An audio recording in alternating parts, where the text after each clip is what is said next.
Well,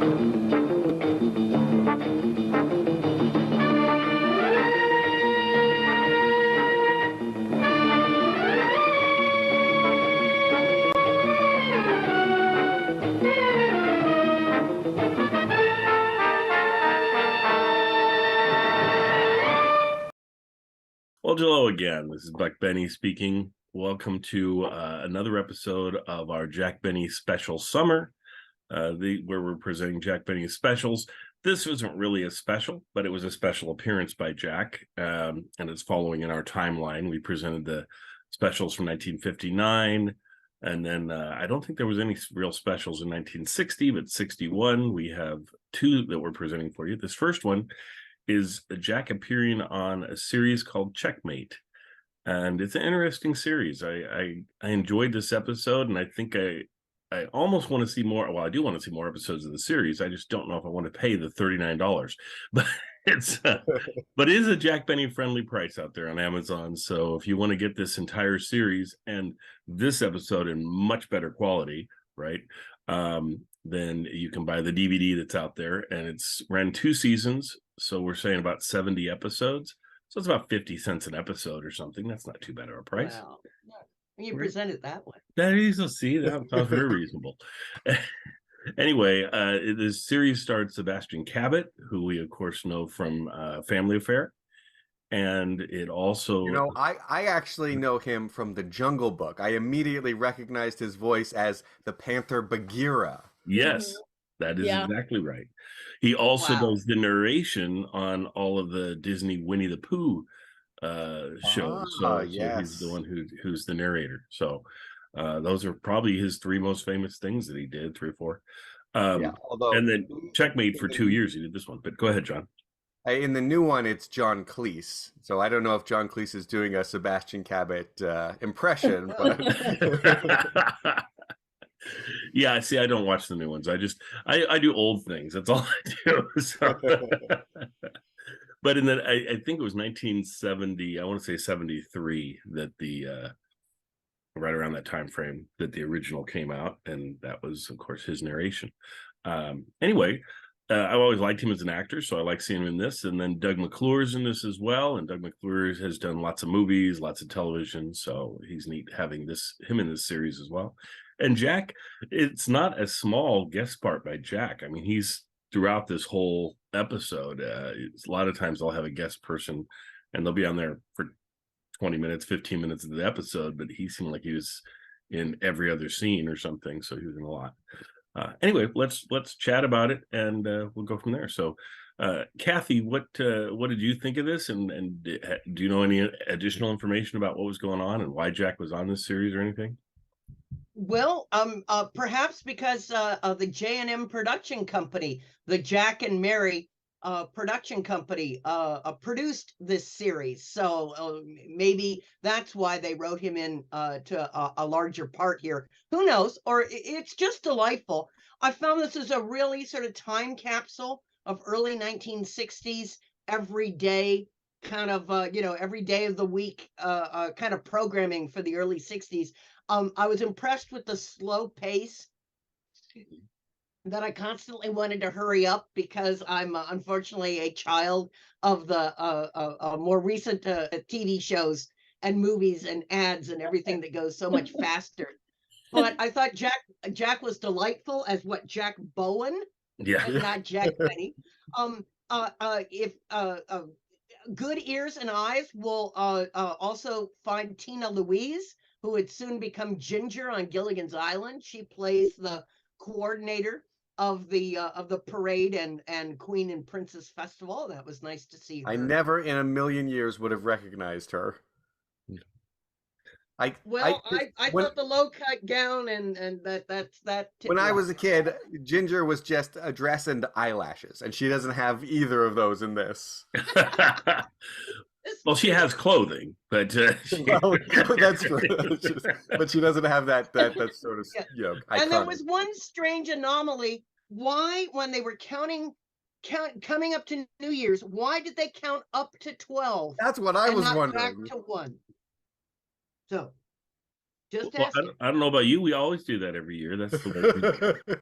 I don't know. That's weird. Oh, I bet you also eat corn like this. Yes. Yeah,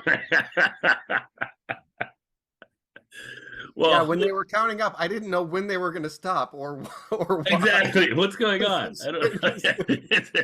Do they just keep going? 13, 14. Just keep going. Well, I was going to say we have Hope Sears here. Hope, it's wonderful to have you aboard on our podcast.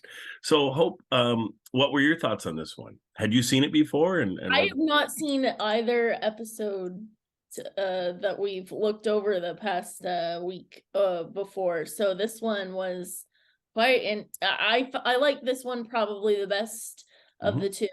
And I've never seen it before. My impressions were just well, first the Jack Bowen was so similar. I had to check to make sure I was hearing that right. Right. I don't know why they just didn't go with Jack Benny. They might as well have just gone with Jack.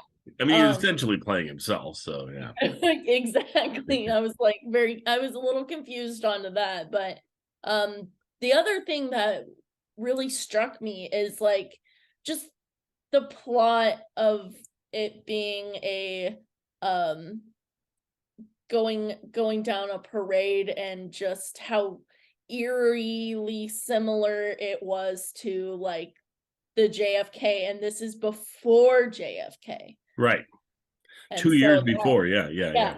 And so yeah, I'm sure we're gonna talk about that similar. So I'll save it. But wow. No, I noticed the same thing. I think I don't know if everybody that struck you, but it's just you see a parade, there's a chance of a shooting happening, and even when they describe where the shooting could happen from, they said, well, they could do it here, they could do it there, or they could shoot from any building, they could do whatever it was. It just kind of made you go, oh my goodness, and almost the feeling of the grassy knoll and all of that. And if you're a conspiracy theorist at all, like your brain is firing off. Which, yeah. Look at that. They got the idea from watching Jack Benny and Checkmate. I think it's probably more coincidence than anything else. No, probably. But John, what were your thoughts on this one? Yeah, this is sort of like I think Kathy was saying, this is sort of a typical episode, right? Like if you go through a season of classic TV, this is going to be the one that's just one of the episodes. So I enjoyed it. I love watching classic TV. And so as far as just a regular classic TV episode, I thought it was very entertaining. You know, it's not quite at the level of like Mission Impossible, but it's sort of in the same, you know, area. As a Jack Benny fan, it's interesting to see him doing drama rather than comedy. You know, he's sort of playing a comedian, but he's not really telling jokes. Certainly not the kind of jokes that he would normally tell, trying to get laughs. In some ways, he's just sort of trying to be charming and likable and be like a Jack Benny type. So like almost like he's playing himself as a celebrity, like sort of like what he's like when he's not on stage. So that was an interesting look at maybe how he perceives himself to other people. But as far as Jack Benny goes, I didn't think it was particularly funny as a Jack Benny fan. You know, if I was to say, hey, let me show you this great comedian Jack Benny, and I showed him this, they might be like, oh, okay. No, agreed. And then the other thing that struck me in this was it made me kind of wish that Jack would have done more guest appearances on more shows. I mean, it'd be cool seeing him pop up on an episode of Beverly Hillbillies or Gilligan's Island or whatever. It would have been kind of nice if he would have done a few more guest shots on various shows. Certainly after his show went off the air in 65, I would have loved to add in 66 through 74, a bunch of guest appearances that he did. Even if he did one every 6 months or something, you'd have quite a few of them out there that we could be talking about. But as far as I know, as far as him appearing on any kind of regular television show, this is about it. Everything else he did was appear on somebody's variety show or somebody's, you know, a Dean Martin show or a Liberace special or, you know, anybody's specials. He showed up for those. And usually always as himself, always as Jack Benny, and he'd come on and tell some jokes and do a little 5 or 10 minute bit, and that would be kind of his thing. I do love the one where he appears on Lawrence Welk's show. That's kind of fun when he makes a, because Lawrence Welk, at least from my recollection, watching it with my parents, there weren't a lot of big guest stars like that. It was usually just the folks on the show singing you the songs and things, and every once in a while they'd have a singing guest on there that was like from country or whatever they were from, but they wouldn't have a comedian come on. Well, but probably couldn't afford it. So, yeah, exactly. With Jack's appearance, I think they even mentioned that it was because Jack had Lawrence Welk on one of his specials, and so he was returning the favor by popping over to Lawrence Welk's show. But Daryl, you raise a really interesting question about what did Jack Benny do with his days during this time period, and it's been wonderful that we've learned so much more about his vaudeville schedule and how when he was appearing where. And as we're going to learn in the Carnegie Hall program we're going to talk about next, Jack was busy doing so many things other than being on TV, between the live appearances and the summer tours, the going to Vegas, and appearing with so many symphony orchestras, that it would be really interesting to reconstruct his engagement book. Because I think we'd have a find out that he wasn't sitting at home twiddling his thumbs as much as we might have wished for him, given that he 70 or whatever. So he just loved performing. He must have just loved it, because there's no way he needed to do nearly as much as he did. Certainly you would think that when he switched over and started doing the violin, playing more and doing concerts and things, which we'll get into more in our other presentation, but you would think at that point, okay, now you go, okay, well, I guess I'll drop a lot of my appearances that I do where I'm just Jack Benny entertaining people and not go to Vegas as much and things. But it sure seemed like he was doing both at the same time. I didn't really see any slacking off of his other work, other than television, of course, after 65 went away. But at least the weekly series. Anyway, John, what are your thoughts on all of that? I actually wanted to mention some of the references, and I only caught 3. So if anybody, heard any more, I'd be interested to hear the background information. But basically, it's a list of 3 movie starlets: Marilyn Monroe, Kim Novak, and Elizabeth Taylor. So, of course, and they all appear on this. It's amazing the caliber, the budget this show must have had to get all those folks, and Ginger as well. It's just incredible. But John. Well, we all know Marilyn Monroe. I'm not that familiar with Kim Novak. She was a movie star, I assume, right? Yes. Oh, Hitchcock movie. Well, she's in Vertigo. Vertigo. Okay. And then Elizabeth Taylor, I thought it was interesting, the joke that he makes, which is a bit odd, because she used to be a child star, and now she was becoming sort of like this, attractive movie starlet. And so, if you... Oh, no. Actually, Elizabeth Taylor was one of the biggest box office star. So Marilyn Monroe was already having troubles by 61, but this was the age of Elizabeth Taylor. So, So and we lost around... Marilyn. Didn't we lose Marilyn Monroe in 62? Yeah, so she wasn't. So this, talking about her and things works in the context of 61. You wouldn't have probably not mentioned her quite this way in 63 or 64 because she would have been gone. So, but at this point, she's still considered the bombshell and everything. But like Kathy says, most of that work is behind her, and she had like one movie left that she was working on, I believe. Anyway, Johnny, that's it. I think that's it. That's all, folks. Hope. I found it. One trivia question was posted on the IMDb page for this episode. Does anybody remember the score? It was 0 to 42 or something. Very good. Yeah. Very good. And that was correct. Yeah. Well, that's fantastic. And for the Midwest, go figure. Okay. See, when you mentioned the score, I was thinking the score of the show, right? Yeah, I was thinking the music. I was like, Yeah. I didn't notice any music. But I did like their intro music. I mean, it just reminded me of how many great theme songs there were of shows back then. They really did a nice. Now no one wants to pay anyone to do a theme song, so they're all like one note, duh, and then they have the action over the top of it, and they don't have to pay anybody anything. But back then, man, the music was great, and this one.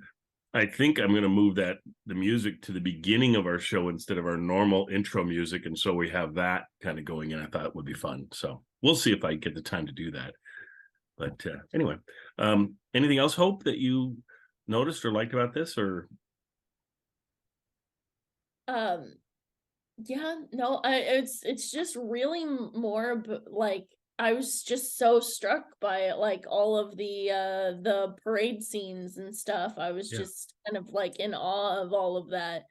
And like I am somewhat of a conspiracy theorist when it comes to the JFK assassination. So when they were talking about like it being that maybe there was a diversion and Jack was the diversion, I was thinking, well, I've read a couple of books where people have said like really Robert Kennedy was like kind of what the mafia really wanted to get at. So getting JFK out of the picture would have in effect silenced Bobby. And then everyone checked the grassy knoll, nobody checked the photographer's cameras. This brings a whole new meaning to the Zapruder film. Yes. I love that scene where Jack's going to get his picture taken and they call him to like warn him or whatever. Yeah. And he goes, oh yeah, I'll see you guys in a minute. I'm getting my picture taken. And then he hangs up before they can say anything. I wanted to get the guy on the other end going, darn, he hung up. Let's get up there, boys. How could any photographer have worked more slowly? It's like you're just gonna shoot the guy. It's not like, oh well, pose like this and let's get the lighting's not quite right. Yeah, I was thinking, well, the only thing I can think of that why he wouldn't shoot is like obviously like shooting someone is a big decision. Yeah. So like maybe he's just like sitting there like, do I do this? or the script writers should have added one or two more scenes so they could have sped it up, but maybe the writers built the suspense up a little bit or something. Have them be literally next door, like all the house like that would have been a little bit more believable than everybody racing up, like I'm assuming stairs to I think the photographer was thinking, well, he looks so good, maybe I should just take a picture and then shoot him. Anyway, but a fun show. I think you'll all enjoy it. I do apologize for the picture quality is so bad, but like I say, get out there on Amazon, get the series Checkmate. It sure looks to me like it'd be a worthwhile series to be able to watch Sebastian Cabot and folks. Yeah. So the shtick of the series, says IMDb, is that this group, the Checkmate group, are private investigators who try to stop a crime before it happens. And Sebastian Cabot is a college professor who they hire to come along and to do all the magic skullduggery. He does look like a stereotypical I'm trying to become college professor of the times. Like that scene, I can see that. Yeah, and it's just I think it's always interesting when you see these performers before they were the person that you really think of them as. Like for me, he'll always be from Family Affair, the character he plays in there, and to see him do something before that is so interesting. He must have immediately pretty much gotten Family Affair, because I think that was just a couple years later that it had its first season. So. But he was no spring chicken, so we'll have to go back to IMDb and someday, and we'll put it in the show notes, right? Yeah, the I assume he was backstory on in. Sebastian? I would bet he was in a lot of movies and things and so forth, but I don't know. Or he did something. A lot of folks too. They'll be where they do something else for years. I'm trying to remember who it was. One of them, a famous actor, was like a photographer first and did a lot of photography. Was known for his photography and everything, and then decided to start doing vocal. That's what I was getting. That's Artie, right? Mr. Ah. Kitzel. But Sebastian had a voice for radio, and he's British. Maybe he was on the theater. Yeah. As I said, I'll go do my homework. Okay.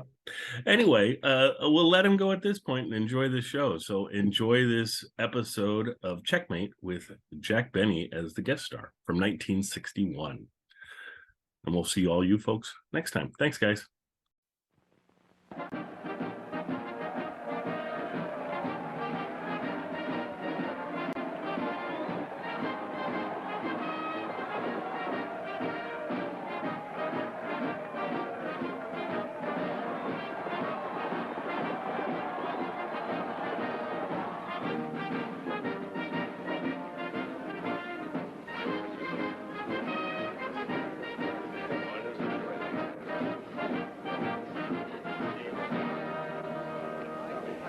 Here he comes!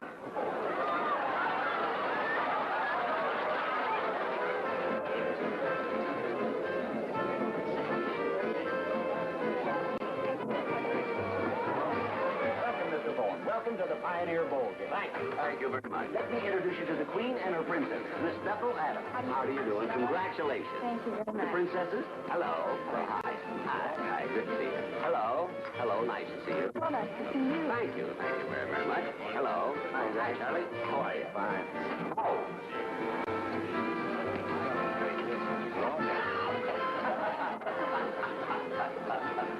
Just one more, please, Mr. Bowen. All right, just plenty of time for pictures. Let's let Mr. Bowen get settled first. Hello, Jack. Hello, Joanne. How's the public relations business? Just fine. I hate to rush you, but we've got a rehearsal for the banquet All tonight. right, I have nothing else to do with you. I have the itinerary for the parade and the football games. I'll give them to you at the rehearsal. Oh, good.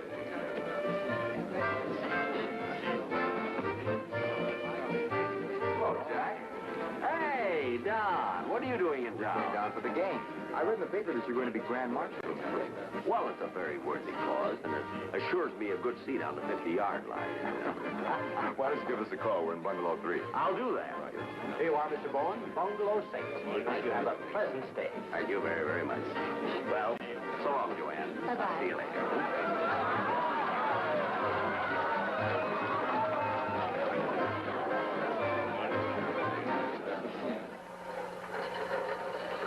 There you are, Mr. Bowen.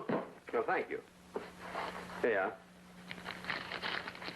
Thank you, Mr. Bowen.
Christine, you're first. That's right. Then Alice, Yvonne, Carol, Penny. That's right, Bethette. Now, Bethel, you bring up the rear as the queen. Now, when Mr. Bowen introduces you, take his hand and curtsy, and then go back to the places that are marked on this diagram. We'll have a rehearsal as soon as Mr. Bowen gets here. Harold, have you seen Mr. Bowen? No, not since I took him to his bungalow. I wonder what happened to him. Thank you. That should do it, Gerald.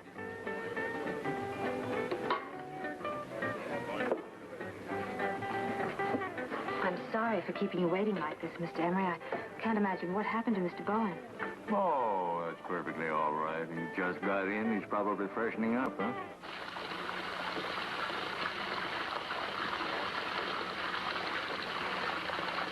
How you doing? Oh, give it a little longer before I open it. That's nothing but a gag. Whatever's in that attaché case may not be very funny, Jack. Look, I appreciate you coming over. I didn't know who else to call. But I can make you a bet what's in that case. What's the bet? It's an old alarm clock. That's what it is. Somebody's idea of a joke. Well, who'd want to play that kind of joke, Jack? Don't ask me. A man is a comedian. Everybody wants to play practical jokes on him. I don't think this joke is very practical, Jack. What is it? Homemade bomb. Complete with dynamite and batteries. Well, that's ridiculous. Absolutely ridiculous. Well, whoever planted that didn't think so. Well, you know, if it hadn't been for this faulty battery, it would have gone off right on schedule. I just can't understand it. Well, it's evident that someone planned to kill you. But who? Well, that's what we're trying to ask you. Look, I've played a lot of dates in my time, and I may have laid a few bombs, but no one has ever planted one on me. Well, this was very thorough, with the exception of the dead battery. Well, maybe it was meant for somebody else. Possibly. When did you first notice it? When I walked into this room and heard the ticking, that's when I called you. Somebody could have placed it in your luggage at the airport. It couldn't have been. I always carry my case on the plane. And it was probably slipped into your case when you got to the hotel. Which could only mean one thing. What? It wasn't a mistake. Oh, my goodness, is that the right time? Exactly 12 minutes slow. I'm late for rehearsal. I've kept those kids waiting almost an hour. And just because I was trying to figure out who wanted to bump me off. Look, not a word to the press. For any particular reason? Yeah, well, in the first place, who'd want to kill a lovable guy like me? And in the second place, this has all the earmarks of a publicity stunt. Look, I'll see you gentlemen later. The Queen and her court await.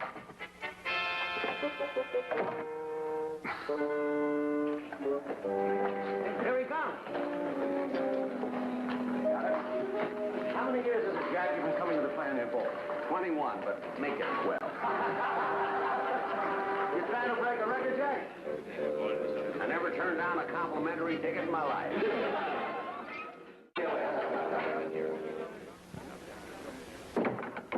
I'm sorry I'm late, Joanne, but my alarm clock misfired. You had trouble getting through the press in the lobby. I'm sorry. I should have been out there to run interference.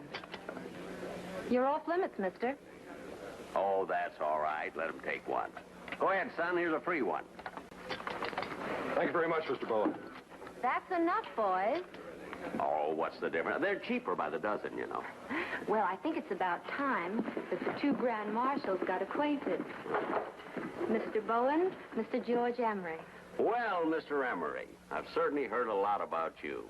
Steel, utilities, holding companies. I certainly feel that I know you with all the movies and the television. And you know something? As a matter of fact, I've borrowed a couple of your jokes for my club banquet. You did? Well, I borrowed a few myself, you know. While you two gentlemen are getting acquainted, I'll just check on the girls. Excuse me. Okay. Sit down. Right. Now, what was that line in your program last week? Something about a fellow that's traveling somewhere. Oh, yeah. And he reached his destination, and he fell as he was getting out of his car. And somebody said, "Did you have a nice trip?"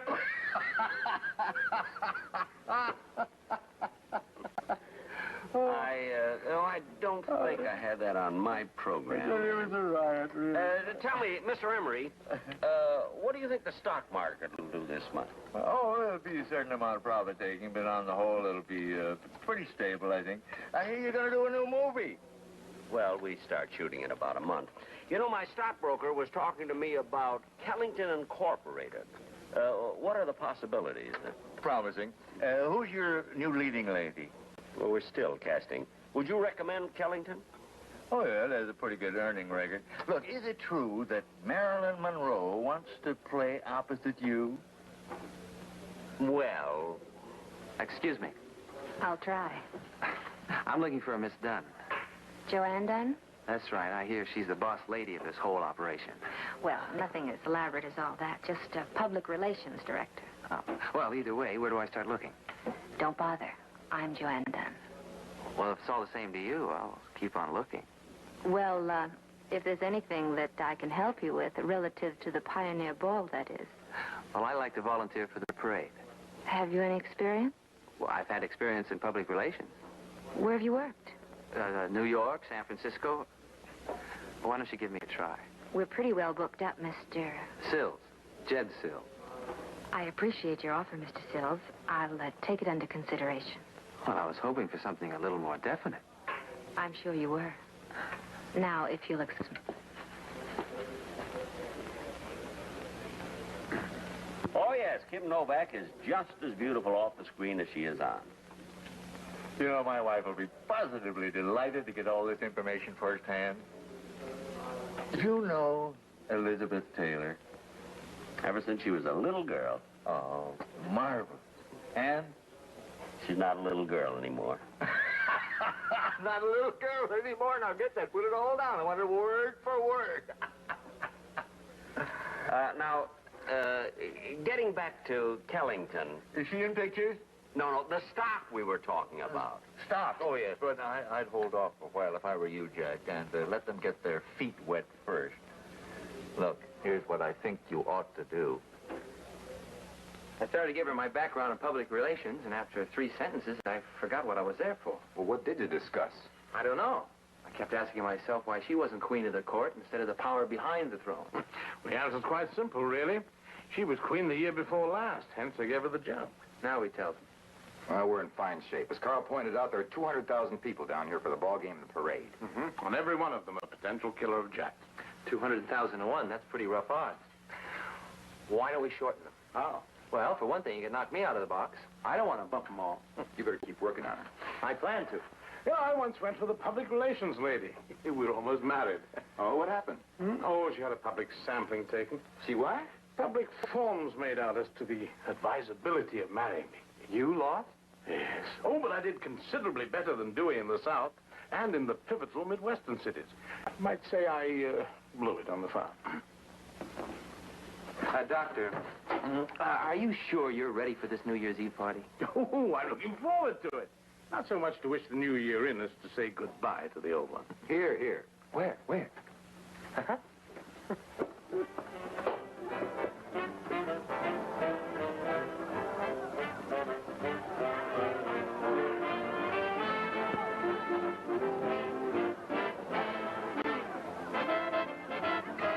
Princess Penny Roth.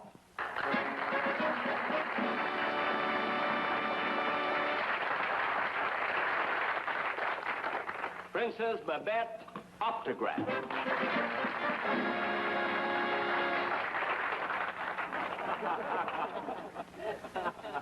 And now, ladies and gentlemen, the queen of the Pioneer Bowl, Miss Bethel Adams.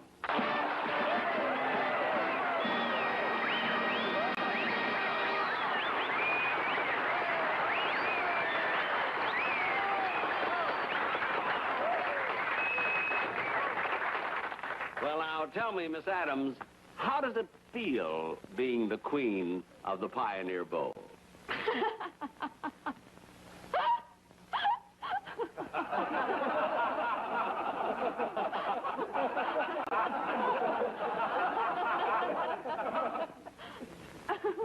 Did I say something funny? Good, I must fire my writers. That's a sin. If I can get laughs like that, you know. Tell me, what did I say that was funny? Did I say something funny there? Nothing. It's just that I've seen you on television.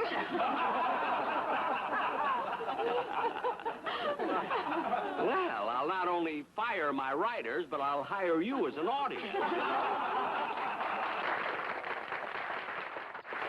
And now, if Her Majesty will control herself, we'll dance to the music of the Queen's Waltz, if you please.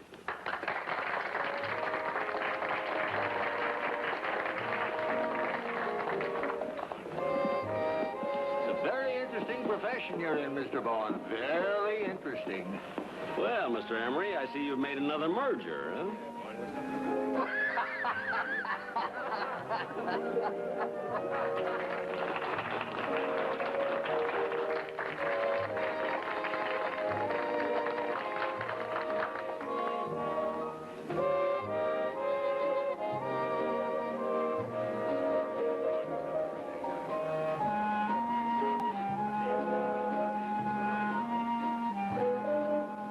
Do you waltz? When I have nothing else on my mind. Well, why don't we try a few spins and you can tell me all about it? Not here. Over there. You do like your relations public, don't you?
For a while, it kind of took you back, didn't it?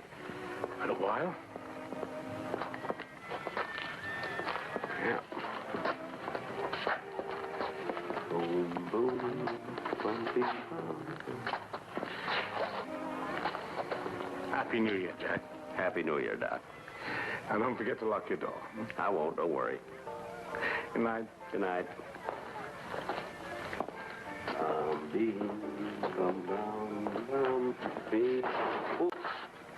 Excuse me, Mr. Bone. I wonder if I could get one last picture before I ship them back to my paper. Oh, of course, certainly. Where do you want me to stand? Oh, right over there is fine. Oh.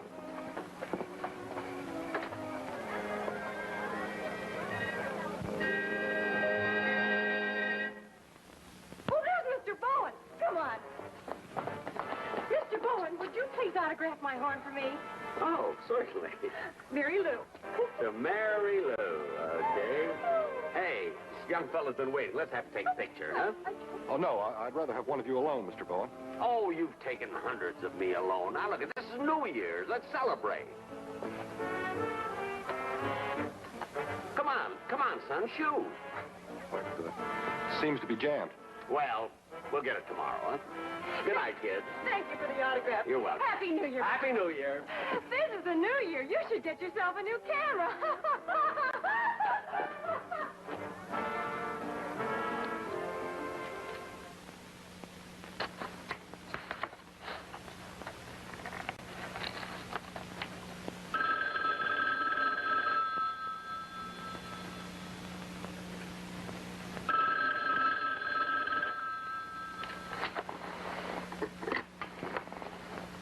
Yes? Hello, Jack. Did I wake you? No. Good. This is George Emery. I couldn't sleep, and I was hoping you'd be in the same state. Haven't closed an eye. Wonderful. Look, what about a little game of gin? At 3 o'clock in the morning? Hey, it's like I never left home. Well, good. Come on, hop right over. Bungalow 9. Be right there.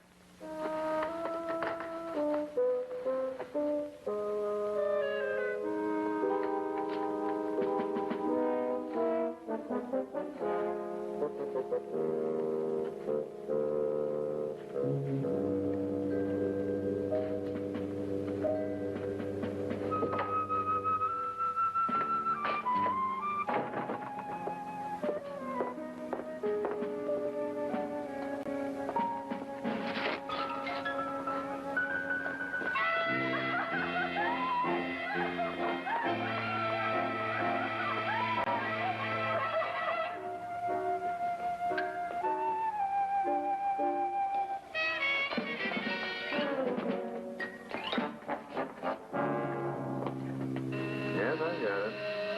Oh, just a minute, Kathy.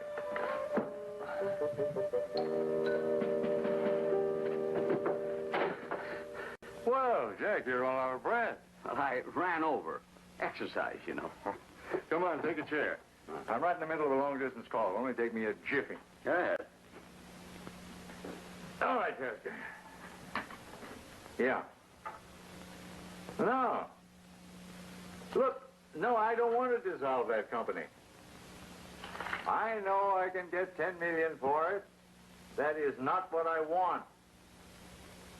Yeah? Well, all right, buy some. Now, 100,000. Let's go for broke. Make it 5 times that. Right. Now, look, did you close that deal I talked to you about this morning? Yeah.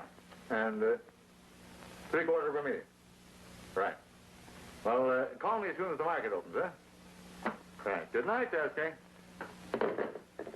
Well, nothing like a little damn agenda. Relax. Yeah. Well, let's cut for deal, huh? Your deal. Okay. What do we play for? Anything you want, Jack. Except money. I never gamble.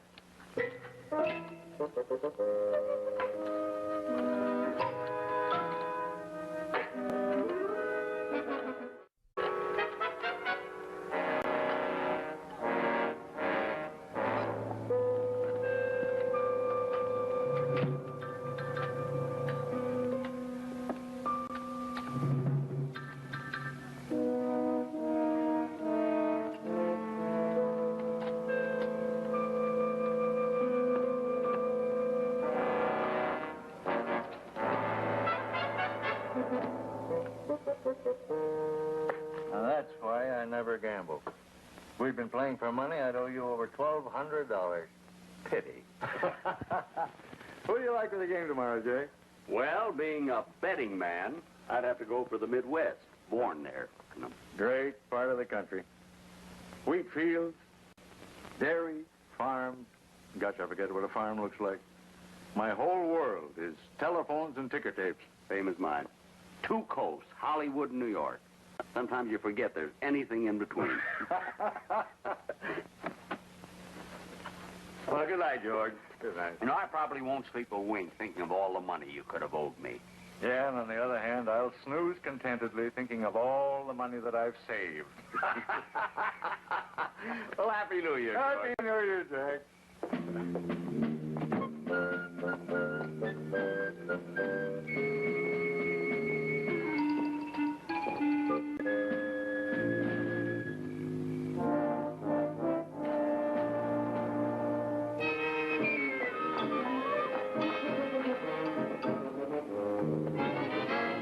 Tom. You all right, Jack?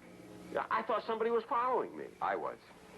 You were? Well, why, for heaven's sake? We're trying to protect you, Jack. Frankly, you're making it very difficult. You're still worried about that bomb. I tell you, it was a joke. If I thought it was a joke, I wouldn't be following you, Jack. Oh. And don't forget to lock your door.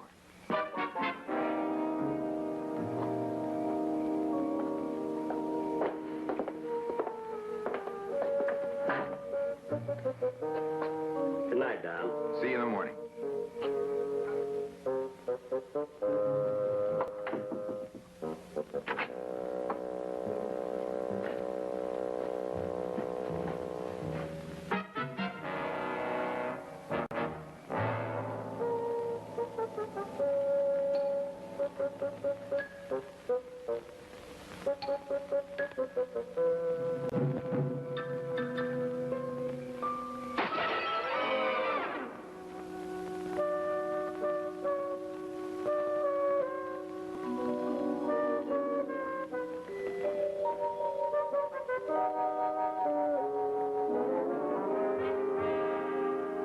It has all the characteristics of a high-powered rifle. Could have come from any one of 50 windows. Fine. We practically got him cornered. You know, I think we should take this up with the police. No, look, I don't want any of that cheap publicity. I told you that I don't want to take the spotlight away from the Pioneer Bowl. But nothing seems to come together. 2 attempts on your life with no apparent reason. No blackmail threats, nothing. That bullet that just missed my face was something. Look, the killer seems pretty determined. He might try again. Well, that's comforting. If you could only think of someone who might have a motive. Look, fellas, I've considered every possibility thoroughly. I just happen to be one of those unfortunate individuals. I mean, nobody has a good reason for killing me, and I have no reason to suspect anybody. You're a target. That's reason to suspect everybody. We've been thinking about your parade appearance, Jack. We want you to call it off. What? The killer could move through that crowd with no trouble at all, Jack. I flew all the way from New York to appear in this parade. I mean, this is one charity affair I strongly believe in. I gave him my word, and nothing's going to stop me. Something might. Well, that's a chance we'll just have to take. It's a chance you're taking, and I don't think it's worth it, Jack. But this is a must with me, Don. I haven't missed a Pioneer Bowl in 21 years. Well, no one's tried to kill you in 21 years. Well, there have been 2 attempts made right here in my room. I'm no safer here than I'd be in the parade. Well, it's your life. There's nothing we can do tonight. One of us will be in the vicinity if you need us. Well, thanks for coming over. Maybe you better try to get some sleep, huh? You gotta be kidding.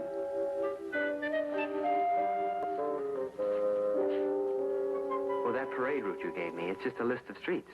That's usually where a parade takes place. But I don't know where the streets go. I'm afraid I'm going to have a map. You know, your persistency would crack an ordinary woman. You said it. I didn't.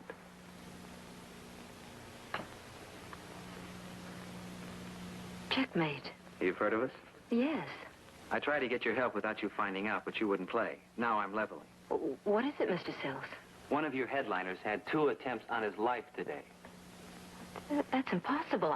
I don't believe you. Well, if you'd rather hear from the intended victim, I suggest you go over to the phone and call Bungalow 6. Mr. Bowen. That's right. Why would anyone Look, want Miss Dunn, you have spent a year of your life on this project. Tomorrow, you're up at bat. Now, if you don't want to strike out on a hidden curve, I suggest you give me all the info you possibly can. Parade route maps, scheduled stops, bleacher areas, time involved between parade and the game, stadium seating arrangements. Do you dig, Miss Dunn? I dig, Mr. Sills. Thank you. Oh, and I'd better keep this. I don't want to publicize that we've been around. And sleep easy. Your papers are in good hands. Good night.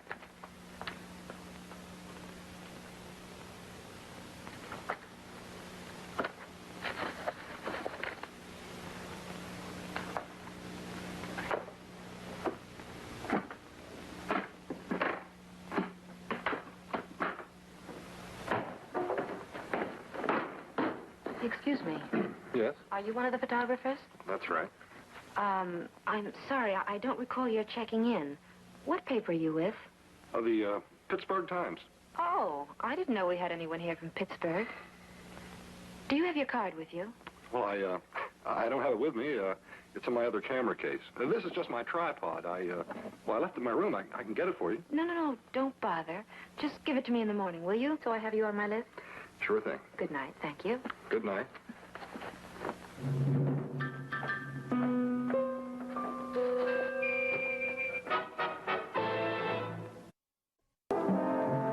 And from Groton, we turn left on Stadium Boulevard and disembark right here, Why there? The stadium's over here. a block away. This is the reviewing stand. TV setup to introduce George Emery and Jack, who will introduce the Queen and her court. About a 10-minute show, huh? Roughly. And from there, we walk to the stadium and have lunch. In the stands? They cleaned up an equipment room, buffet style. Here's where they sit during the game. Now, during lunch, we should be able to juggle a few tickets so we can sit next to them. Good. What about the halftime activity? Right in the center of the field. Ouch. Yeah, I know. We'll have to figure out some kind of plan during lunch. First things first. Well, then, as I see it, the reviewing stand is our danger area. Stationary target. Good morning, gentlemen. And as we launch forward into this new year, may I say with all sincerity that I wish us all the great success in the future that we so richly deserve. He's going to have one of those days. I'm afraid so. Well, we better get moving. We should check out all the wagons around Jack before the parade starts. I'll get dressed. I'll get Jack. I'll get some coffee.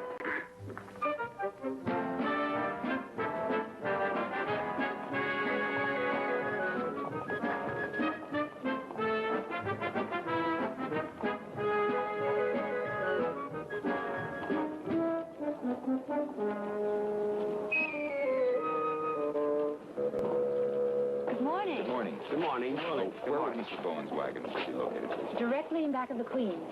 Thank you. Thank you. Oh, thanks for the use of your maps. Good morning. I hope so. Good morning, girls. Good morning, Mr. Bowen. How do you feel, Mr. Bowen? Oh, fine, thank you. Now, don't tell me anyone on that wagon would want to kill me. Oh, I agree. They could hurt you, but they could never kill you. Doctor.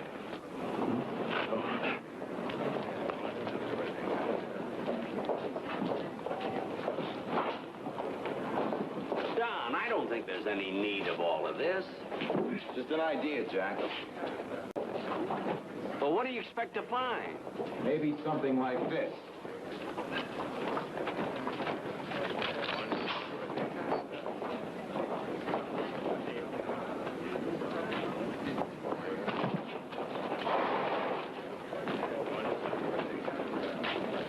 You riding on this float? Sure, you coming with us?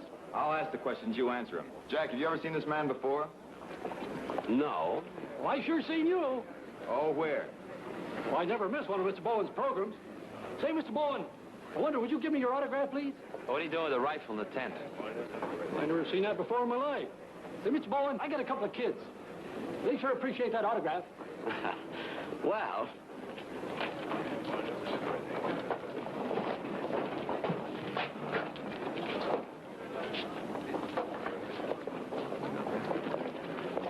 Well, I'm afraid that's not our man. We get a full confession out of him now that Jack's signing him an autograph. Oh, Carl. Just a thought. I better stash this.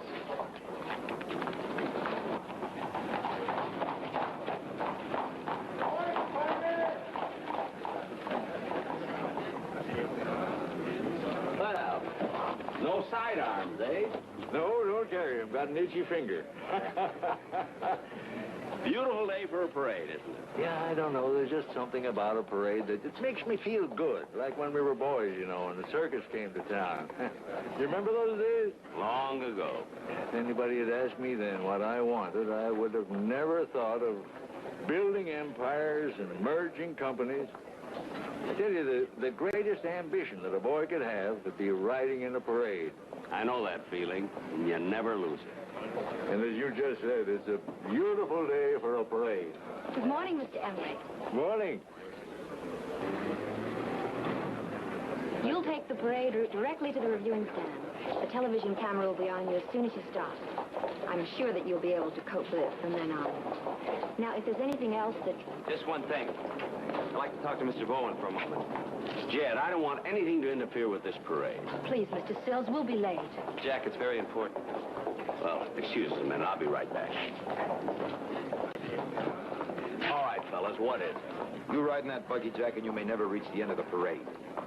So we found a gun in that wigwam. What are we supposed to do? Call off the parade and the football game and everything? Jack, someone somewhere in that crowd is very determined to kill him.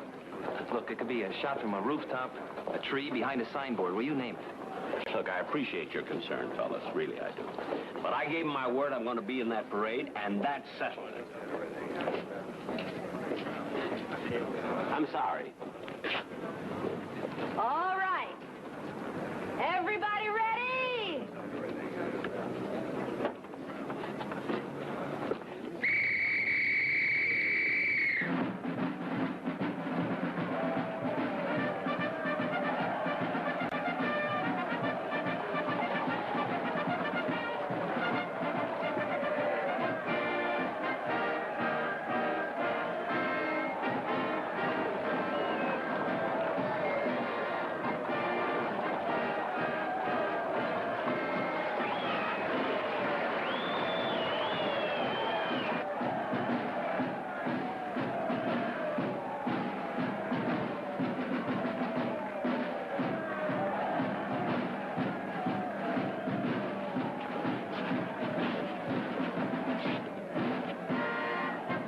Parades?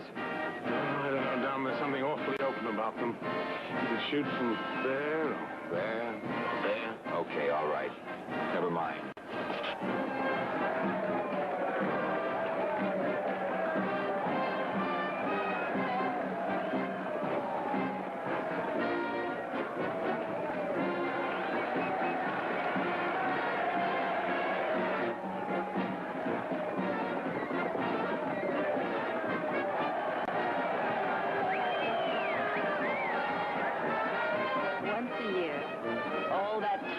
energy and money just to get a parade started. Well, how it's going to end is what concerns me. You still think Mr. Bowen's life's in danger, don't you? I've never stopped thinking. You think I shouldn't have let him take the chance? Oh, no. No, your job's to get the parade started. It wouldn't have been very efficient of you to have stopped it. I wish you wouldn't use that word. Well, what's wrong with being efficient? If something happens to Mr. Bowen, it'll add a lot of color.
What do you think the odds are?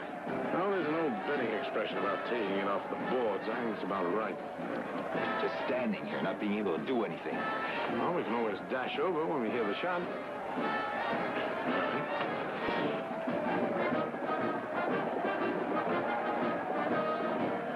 Yes, ladies and gentlemen, this is probably the most spectacular parade in the history of the Pioneer Bull.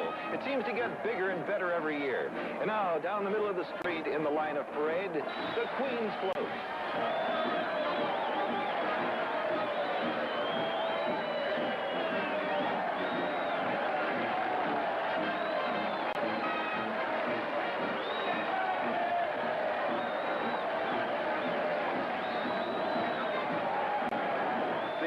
Queen, Miss Bethel Adams, is now stepping on the reviewing stand, followed by her court, Princesses Babette Updegraff, Penny Roth,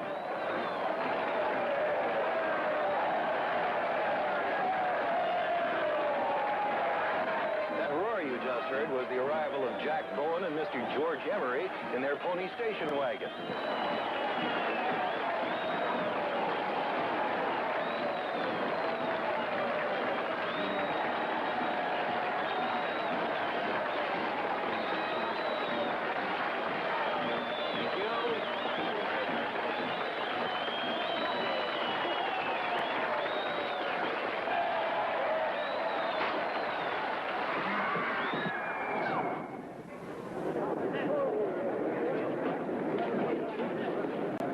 That gasp you just heard from the crowd was because George Emery has just fainted. What happened? Is he all right? All right, he just fainted. Please go on, Mr. Bowen. He's been shot. What? Call an ambulance, quick. Please don't say anything. All right, Jack, go ahead.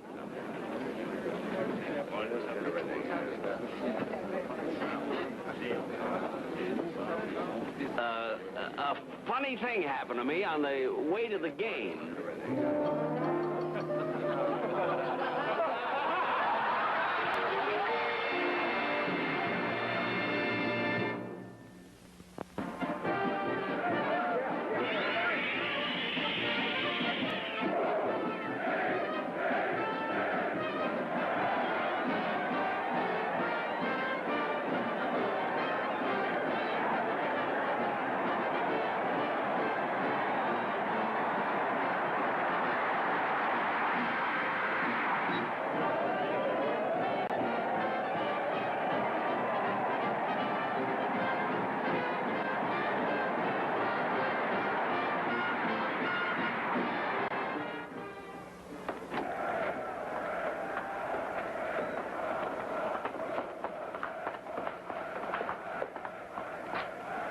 How is he? Critical. Why did this have to happen to a nice guy like George Emery? And it's all my fault. I put his life in jeopardy. I mean, you told me not to ride in that parade, but I wouldn't listen. No, I didn't want to break my record. That's what it was. Had to clown around, get all kinds of laughs from the crowd. Well, I got him. And now a man is dying because my ego is bigger than my brain. I think happens to Emery. You saying that shot was intended for you, Mr. Bowen? Well, there have been 2 previous attempts in my life. Well, why didn't you contact the police? Well, I'm afraid that's our responsibility, Lieutenant. You see, we thought of contacting the police, but Mr. Bowen wanted to avoid the publicity. Here a man is shot in front of 100,000 witnesses. But how was it accomplished? Nobody saw the gun or whoever pulled the trigger. It's not easy to put together. Well, these attempts on Mr. Bowen's life are not easy to put together either. No motive, nothing. George Emery instead. It's about the size of it. But you're going to have police protection now, Mr. Bowen. A full detail. You think the killer will try it again? I think we can't take any chances. Oh, I won't need any protection. I'm leaving town tonight. Well, until you do, you're going to have a man with you all the time. I'm going to call the station and set it up immediately.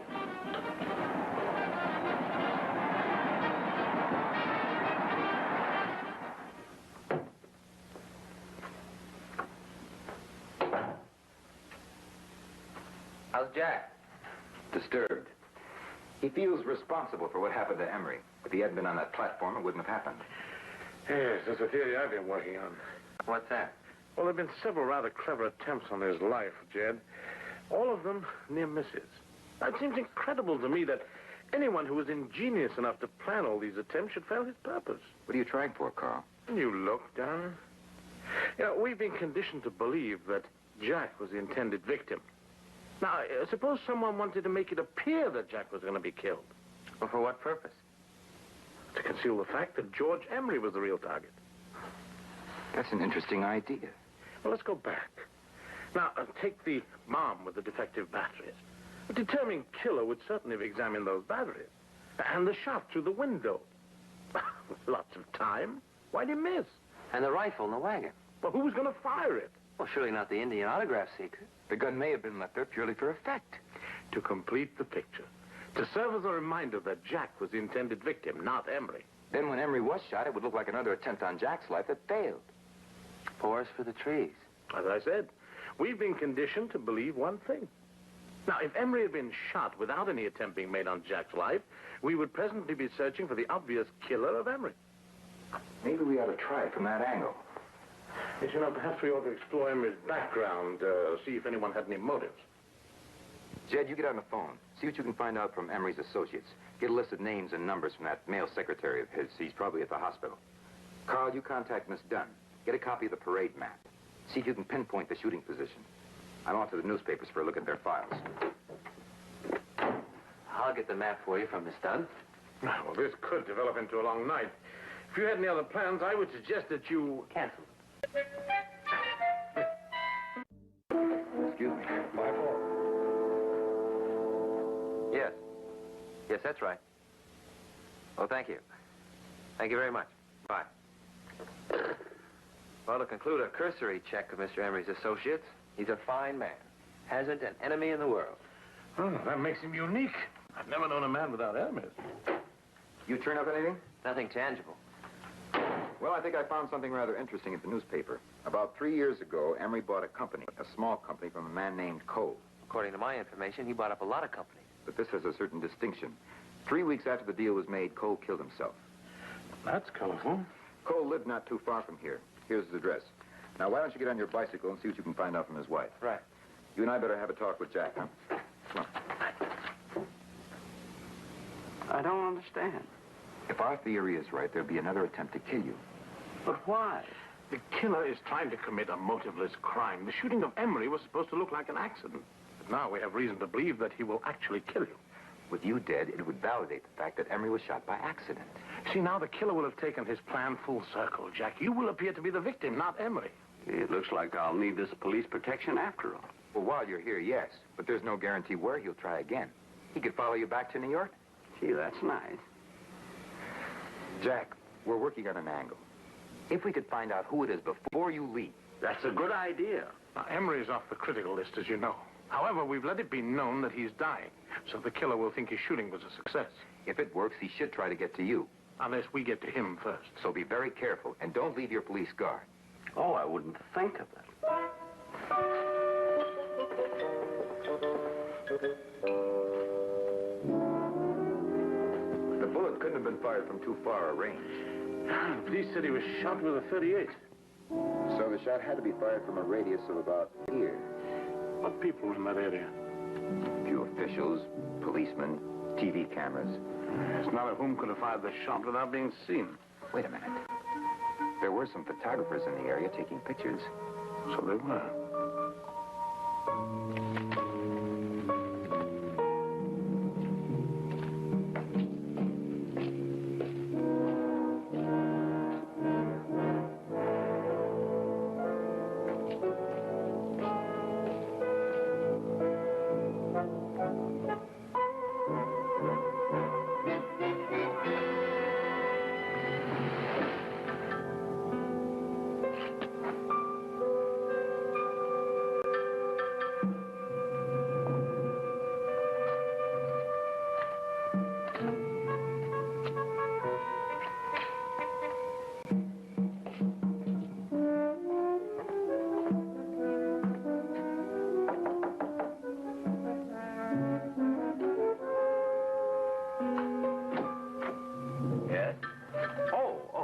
I never did get that picture, Mr. Bowen. Well, then I guess I'll have to give it to you right now, huh? Thank you. Oh, the officer just went to the lobby for some cigarettes. He said he'd be right back. Oh, well, then come right in.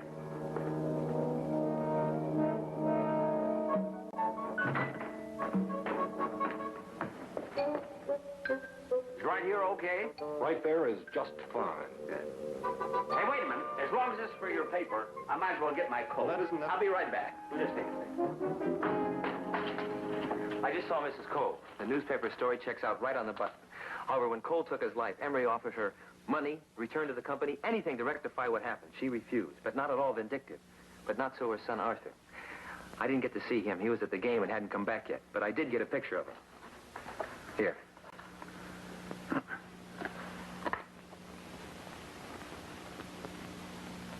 But that's the photographer I bumped into earlier in the lobby. Mr. Bowen's room, please. Yes?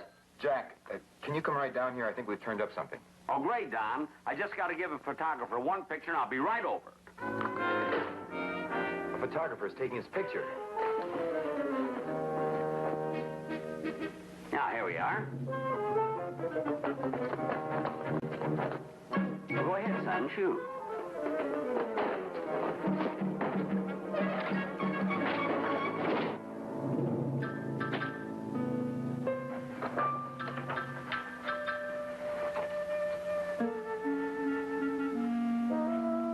Gee, and I kept telling him to shoot. Hey. I'll keep this with me. Well, one piece of good news, that was the hospital. Emery's fine. He's tearing up his room, screaming for a telephone. I'm going to try and see him on the way to the airport. I'll trade him a few jokes for a tip on the market. Will you be coming back next year, Mr. Bowen? Wouldn't miss it. Couldn't break the habit. Well, thanks for everything. I'll be seeing you again. Bye, Jack. Bye, Jack. Oh, I forgot. What? Who won the football game? I don't know. Say, who did win the game? The Midwest, 42-0. Figured.